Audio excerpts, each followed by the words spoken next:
Jonathan Miller adjusted his tie as he stepped through the glass doors of Lancaster Bistro, one of the city's most exclusive restaurants. The warm lighting reflected off the elegant chandeliers, casting a soft glow over the neatly dressed patrons. The hum of quiet conversation mixed with the gentle notes of a jazz piano playing in the background, creating a refined yet inviting atmosphere. Jonathan, the director of internal affairs, had spent his morning buried in reports and meetings, dealing with disputes between city departments and overseeing law enforcement accountability. His job required constant vigilance, ensuring the system operated fairly and without corruption. But today, for just 1 hour, he hoped to escape all of that. He wanted nothing more than to enjoy a peaceful lunch before returning to the chaos of his office. A young hostess greeted him with a professional smile. "Good afternoon, sir. Table for one?" "Yes, please," Jonathan replied with a nod. "Right this way." She led him to a quiet table by the window. From here, he could enjoy a view of the bustling city streets outside while still maintaining some privacy. He set his briefcase beside his chair, exhaled slowly, and allowed himself to relax for the first time that day. After handing him the menu, the waitress gave a friendly recommendation. "Our special today is Wagyu ribeye steak with truffle mashed potatoes. Would you like to try it?" "That sounds perfect," Jonathan said, "and a glass of red wine, please." The waitress smiled and disappeared toward the kitchen. Jonathan leaned back, momentarily enjoying the tranquility. But the moment of peace didn't last long. The restaurant door swung open forcefully, causing the bell above it to jingle loudly. The sudden noise made a few patrons glance toward the entrance. A man in a police uniform walked in, his posture stiff and assertive, his boots clicking heavily against the polished floor. He was tall, broad-shouldered, and exuded an air of arrogance that immediately disrupted the restaurant's refined atmosphere. Officer Ryan Blake scanned the room, his sharp blue eyes locking onto Jonathan's table. His expression twisted into a scowl as he marched across the room with determined strides. Several diners quickly averted their eyes, not wanting to attract his attention. Stopping directly in front of Jonathan, Ryan crossed his arms. "You're sitting at my table." Jonathan looked up, meeting Ryan's gaze with a calm but firm expression. "Excuse me?" Ryan sighed impatiently. "This table. I always sit here." "Move." Jonathan remained composed, carefully setting down his glass of water. "I was seated here by the staff. If there's a mistake, perhaps you should speak with them." Ryan's jaw tightened. He was not used to being challenged, especially not by someone like Jonathan. "I don't need to talk to anyone. I reserved this table." Jonathan glanced around. No sign indicated the table was reserved, and the restaurant was still half empty. He could already tell this wasn't about a simple seating issue. "I'm afraid that's not my concern," Jonathan replied. "I've already ordered my meal, and I see no reason to move." Ryan's nostrils flared. He hated being told no. He had spent years using his badge to intimidate people into getting his way, and he wasn't about to let some bureaucrat defy him. "Listen," Ryan said, his voice dropping to a low, threatening tone, "I don't care what the staff told you. I sit here every week. You're in my spot. So unless you want trouble, I suggest you pick up your things and move now." The nearby diners had begun to take notice. The quiet murmur of conversation had died down, replaced by an uneasy silence. Jonathan could feel the weight of their gazes, waiting to see how he would respond. He took a slow, measured breath. This was a test. If he backed down now, he wouldn't just be giving up a table, he'd be allowing this officer to abuse his authority unchecked. With steady confidence, Jonathan met Ryan's glare. "I appreciate your request," he said, his voice level, "but I will not be moving." Ryan's fist clenched, a muscle twitched in his jaw. The tension in the air was thick, and for a brief moment, neither man moved. Then Ryan leaned down slightly, his voice now a whisper only Jonathan could hear. You think you can talk back to me? His lips curled into a sneer. I don't care who you are. You're just another nobody who doesn't know his place. Jonathan's eyes narrowed.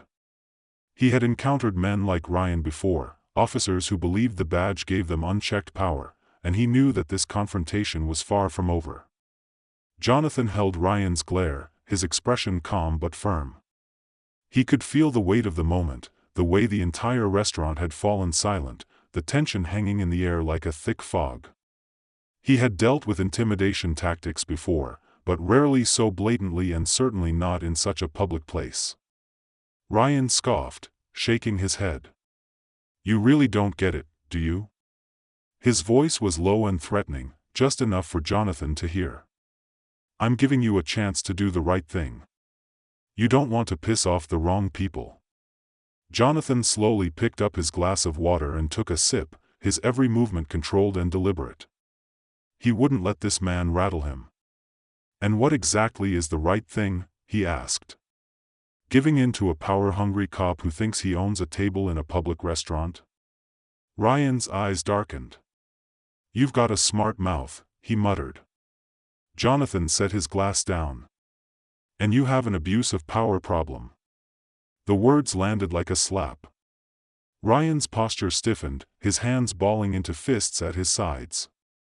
For a split second, Jonathan saw something flicker in the officer's expression, rage, frustration, maybe even a hint of doubt.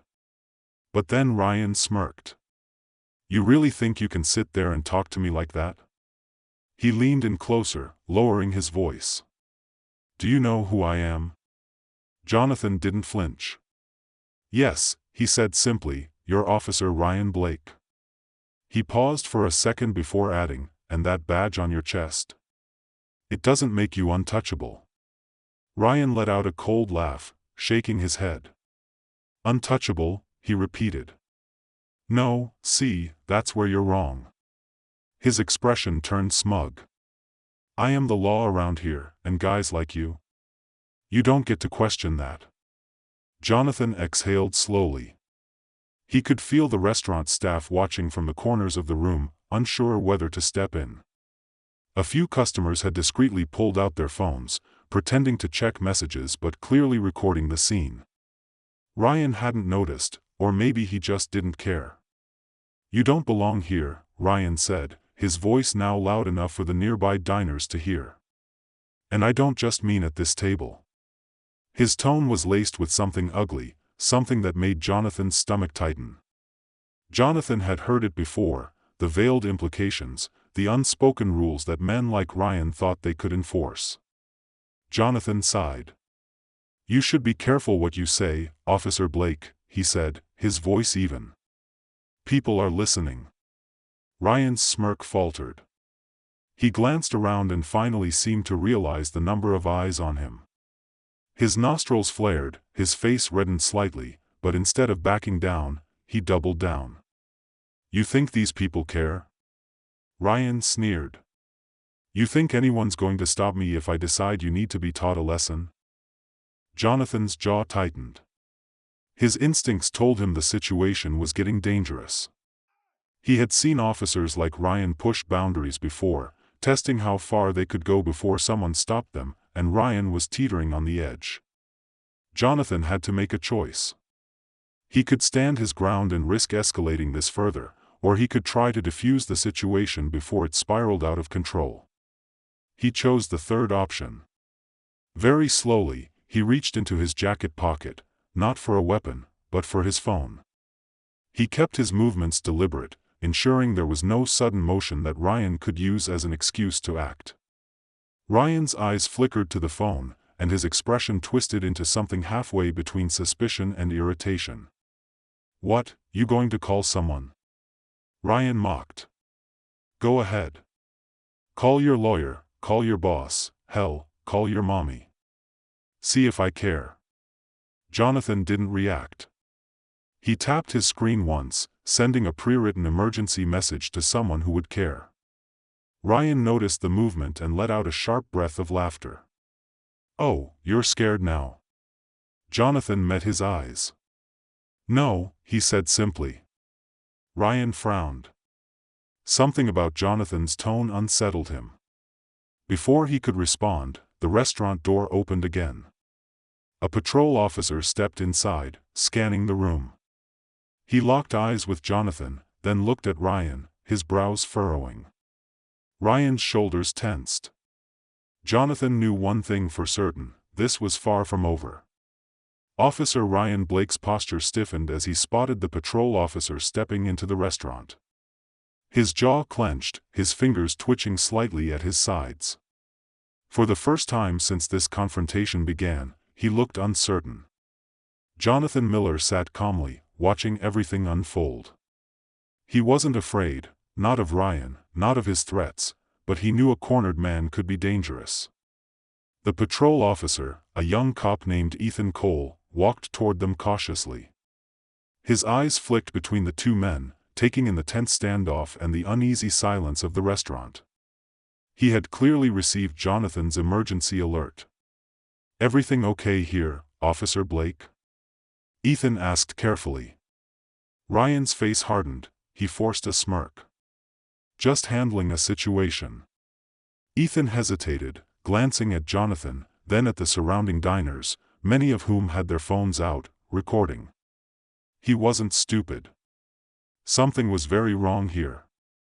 Jonathan didn't say a word. He let the moment hang, watching as Ryan tried to figure out his next move. Ryan exhaled sharply and turned back to Jonathan, his voice dropping to a near whisper. "You think calling in backup is going to change anything?" He leaned in, his expression dark. "You have no idea who you're messing with."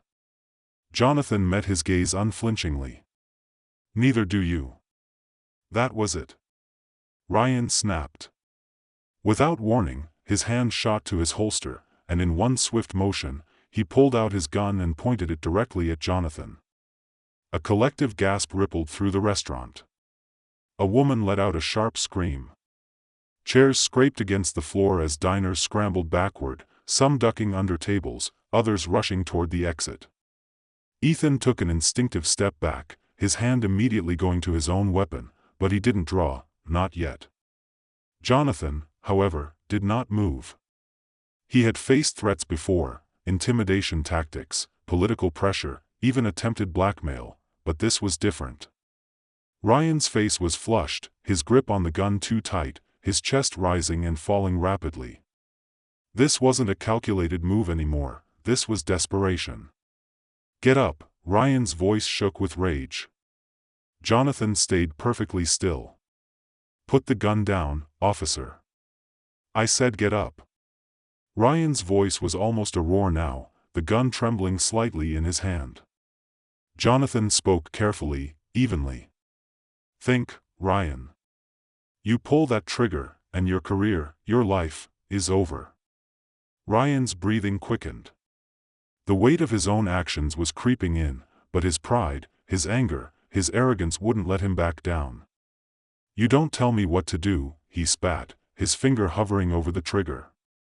Jonathan exhaled slowly, keeping his hands visible on the table. He didn't dare make any sudden movements. Behind Ryan, Ethan lifted his radio, speaking in a hushed but urgent voice.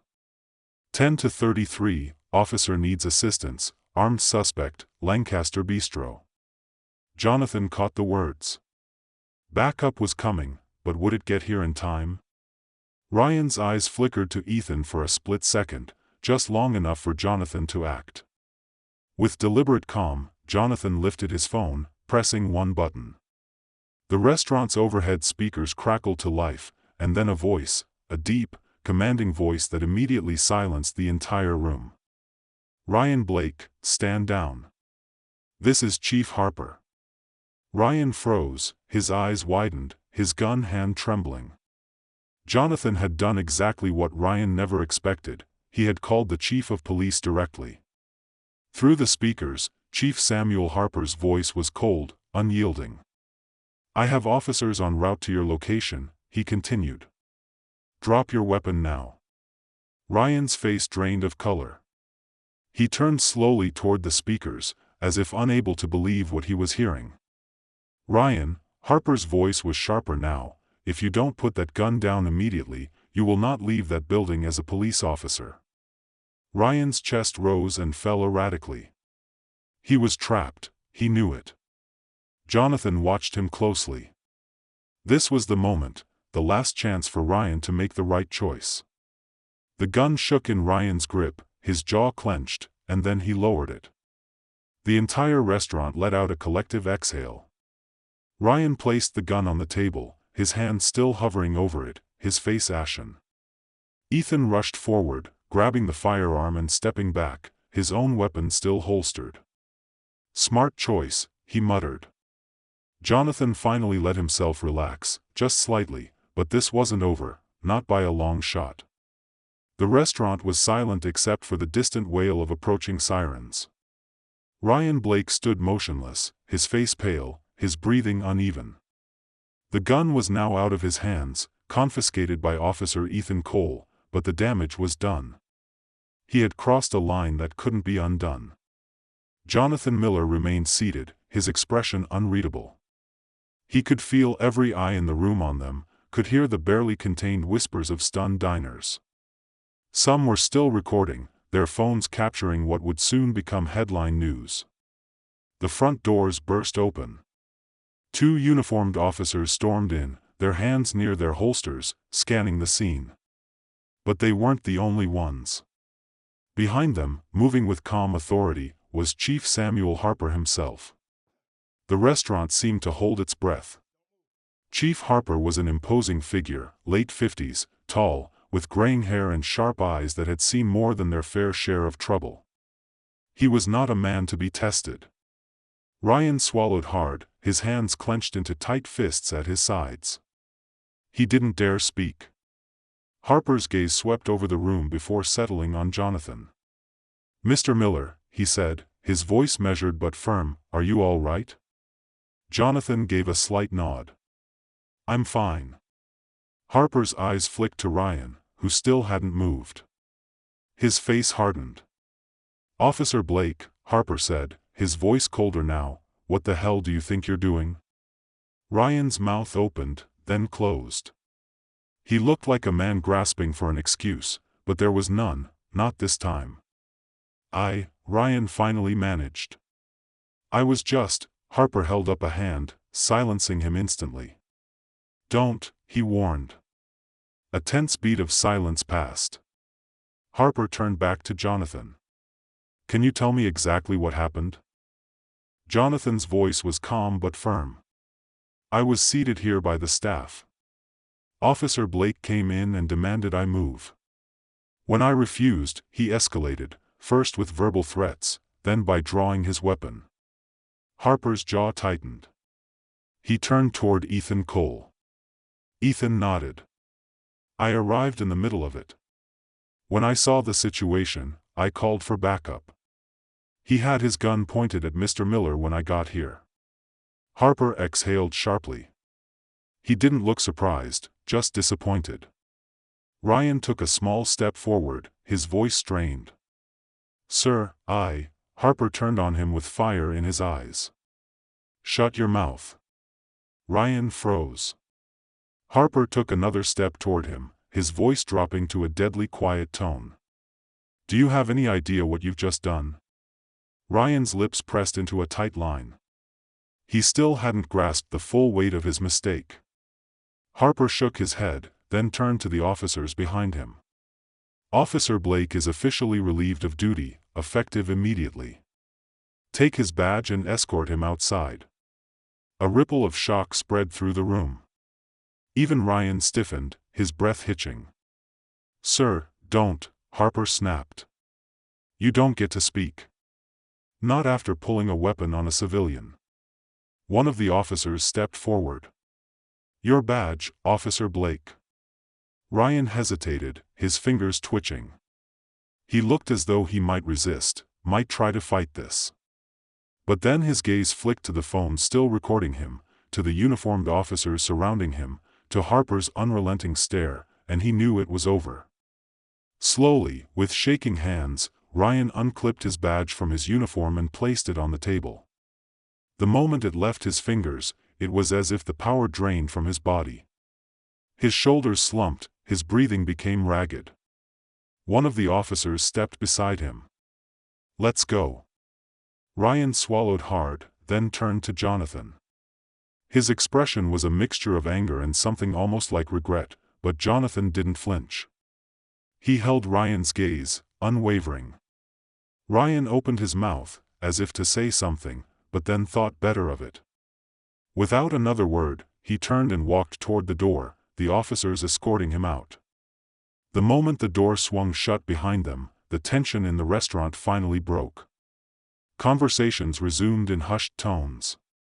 People exhaled, some still staring at Jonathan in disbelief. Harper sighed, rubbing his temple. "Jesus Christ," he muttered under his breath. Then he looked at Jonathan again. "I'm sorry this happened," he said, his voice sincere.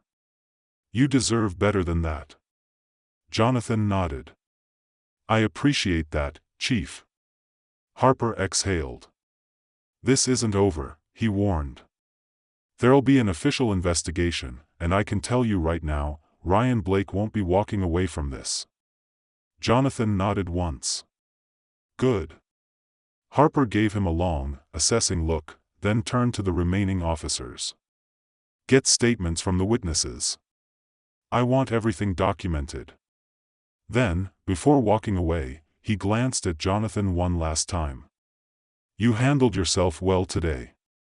Jonathan simply gave a small nod.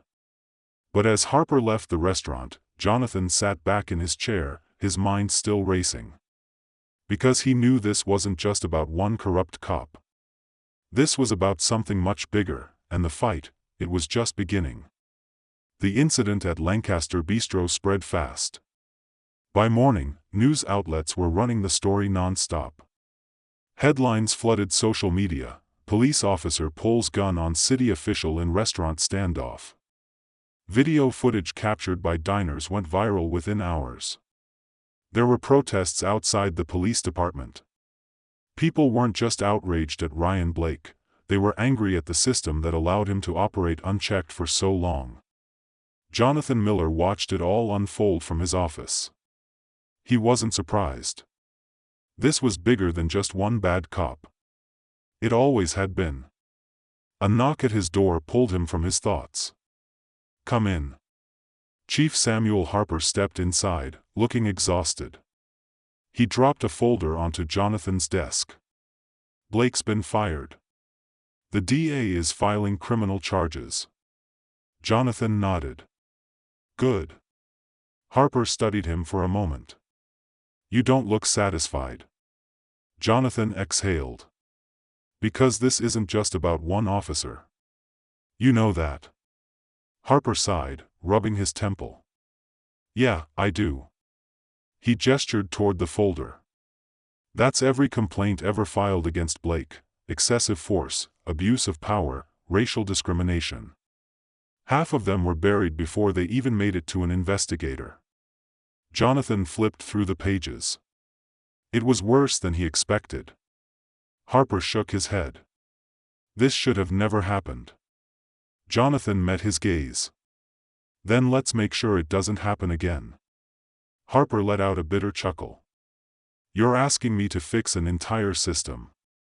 "No," Jonathan said firmly, "I'm asking you to start." A long silence passed. Then Harper nodded. "All right," he said. "Let's do it." They shook hands, and just like that, the real fight began. Months later, Ryan Blake stood in a packed courtroom, hands clasped in front of him. The charges were read aloud: misuse of authority, reckless endangerment, unlawful brandishing of a firearm. Jonathan sat near the front. He watched as Ryan kept his eyes down, the arrogance from that day in the restaurant completely gone. His defense tried to argue stress, lack of judgment, a lapse in control, but the evidence was undeniable: the video, the witnesses, the truth. The verdict: guilty. The sentence: 5 years in prison, permanently barred from law enforcement. As Ryan was led away in cuffs, he looked up just once.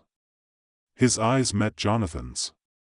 For the first time, there was no defiance, only regret.